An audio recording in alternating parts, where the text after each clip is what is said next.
به شکلی از روان درمانی که تمرکزش بر روی زوجینه برای حل مشکلات و اختلافات و تعارضات اونها زوج درمانی گفته میشه. در واقع ما ممکنه که با دو نفر روبرو بشیم که تو فردیت خودشون هیچ مشکلی نداشته باشن، اما وقتی کنار همدیگه قرار میگیرن در تعامل جفتی و زن و شوهری با هم دچار مشکل میشن که این مشکلات برمیگرده به اون نحوه رابطه و تعاملاتشون. مثلا زوجی رو در نظر بگیرین که روزانه بر سر مسائل روزمره زندگی با هم مدام در حال بحث و مشاجره هستند و هر یک دیگری رو به باد ناسزا میگیره، سرزنش میکنه و اتهامات مختلفی رو به همدیگه وارد میکنن. تکرار این سناریو باعث میشه که دلخوریشون روز به روز از همدیگه بیشتر بشه، از هم عصبانی تر بشن، گاه ممکنه حس تنفر نسبت به هم پیدا کنن و یا حتی فکر طلاق توی ذهنشون نشخوار بشه. اضطراب، استرس، تکرار این سناریو خودش تبدیل به یه عامل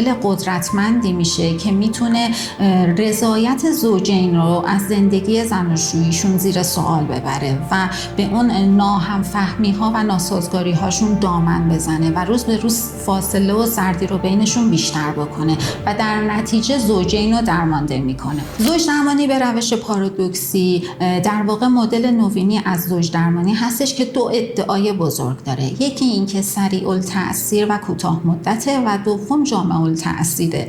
در واقع یک نوع روانکاوی عملی هستش که صرفاً با تکالیف عملی پارادوکسی مشکلات زوجین رو حل میکنه و استفاده از داروهای روانپزشکی رو برای حل مشکلاتشون ملغا میسازه و در واقع زوجین رو تبدیل به درمانگر خودشون میکنه. در واقع یه درمانی کوتاه مدت، شفابخش، اخلاقی، اقتصادی و با کمترین نرخ بازگشت و بیشترین نرخ موفقیت و در واقع درمانی است که غیر تهاجمیه.